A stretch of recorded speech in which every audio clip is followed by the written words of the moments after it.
সেই জন্যে আমরা তোমাকে বলিনি। কিন্তু তুমি যখন ধরেই ফেললে তাহলে তোমাকে বলি, আবিরই এটা আমাদের দিয়ে গেছে।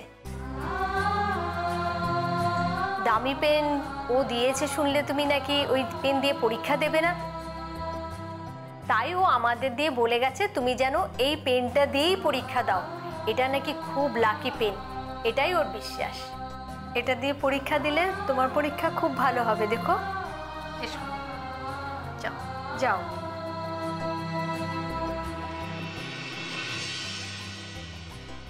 বেলবেলিটা, তুমি আমাকে পেন দিতে এসে এইভাবে অপমানিত হলে? এইভাবে এভাবে পাড়ার কিছু বাজে ছেলে তোমার গায়ে হাত তুললো? বেলবেলিটা, তুমি আমাকে ক্ষমা করো গো, আমাকে ক্ষমা করো বেলবেলিটা।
শাহরুখ,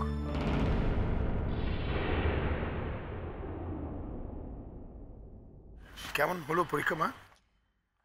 ভালো হয়েছে কাকাবাবু। আয় মায়, চলো এবার আমরা একটা জায়গায় গিয়ে বসি, ভালো করে খাই, তারপরে বাড়ি যাব। কিন্তু আমি তো এখন বাড়ি যাব না কাকাবাবু। তার মানে কোথায় যাবে তুমি? আমি এখন এই বাড়িতে যাব। তার মানে এই বাড়ি মানে? মানে আপনার মেয়ের শ্বশুর বাড়ি কাকাবাবু।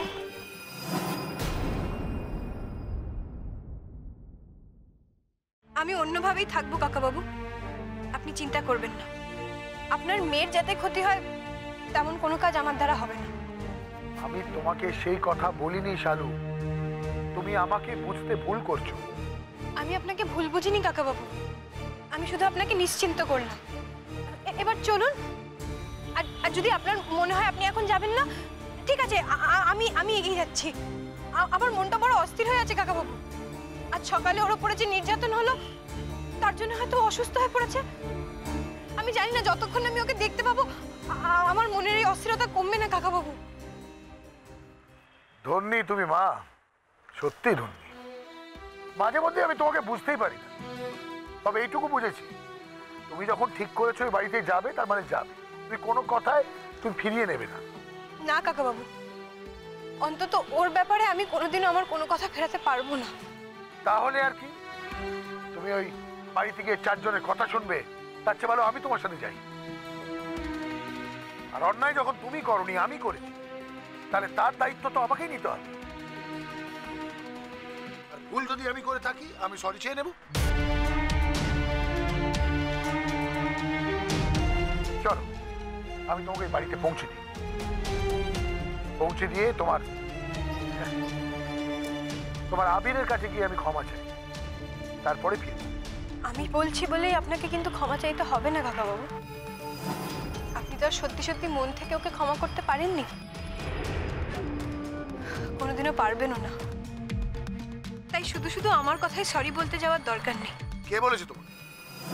কে বলেছে যে তোমার কথা শুনে আমি ওর কাছে সরি চাইতে যাচ্ছি? এই কাজের জন্য ওকে আমি ক্ষমা করতে পারিনি, সেটা সেভাবেই থাকবে। যেটা আমার ভুল, তার জন্য আমি সরি চাইবো না কেন? চল গাড়ি তুলবে, চল। কি হলো শালু, তুমি কাঁদছো কেন? আমি একদিন প্রতিজ্ঞা করেছিলাম জীবনে এমন কোনো কাজ করব না যাতে ওকে ওকে অসম্মানিত হতে হয়, যাতে ওর সম্মান বাড়ে। সবসময় তেমন কাজই করব। অথচ আমি আমার কথা রাখতে পারিনি কাকাবাবু। আজ আমার সামনে ওকে যেভাবে অপমানিত হতে হলো, তারপরে যে আমার আর ওর সামনে মুখ দেখানোর উপায় নেই কাকাবাবু। তবু এই সময় আমাকে ওর কাছে যেতেই হবে, না গিয়ে আমি থাকতে পারবো না। আমি যাবো তোমার সাথে, চলো।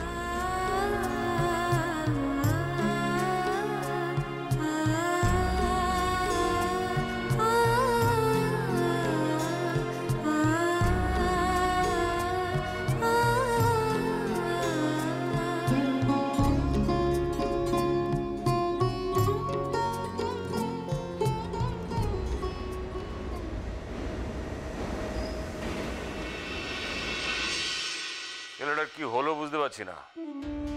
তুমি কি খোঁজ নিলে? আর হ্যাঁ, গিয়েছিলাম তো একবার, কিছুই তো বলছে না।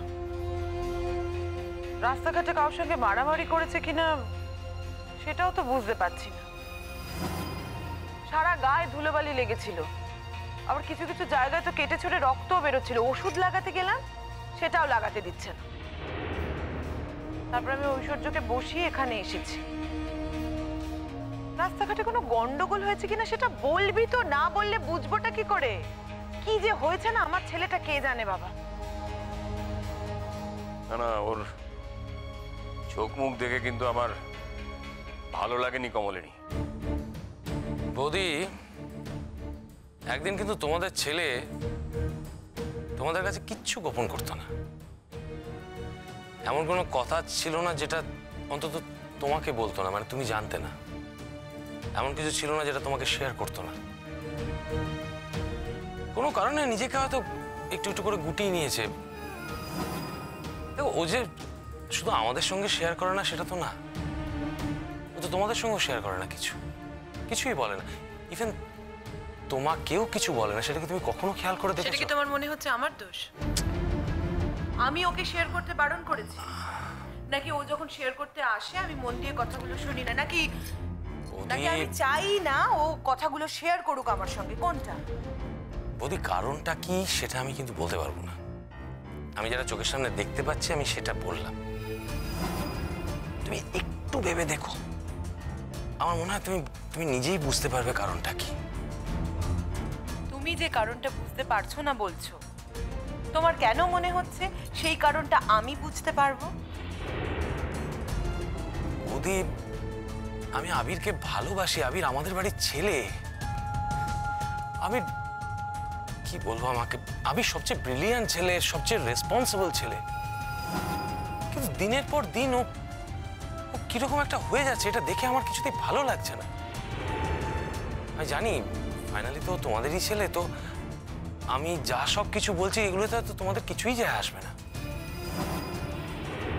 আমি এখনো মনে করি না যে আবিরের সম্পর্কে আমার বলার কোনো অধিকার নেই। তুই যে কথাটা বলছিস সেটা আমিও খেয়াল করেছি বউলো। তুমি তো আমাকে আঙ্কেল ডাকো, সেই জন্যই ক্ষমাটা করো। তবে আমি জানি আজ হয়তো তুমি আমাকে ক্ষমা করবে না, কিন্তু একদিন তুমি ঠিক আমাকে ক্ষমা করবে। কেন জানো? আমি শুধু মিমির বাবা নই, আমি থামলেন যে আমার বাবা কি এখন আবেগপ্রবণ হয় বাবার জীবনের গোপন সত্যিটা বলে দেবে নাকি?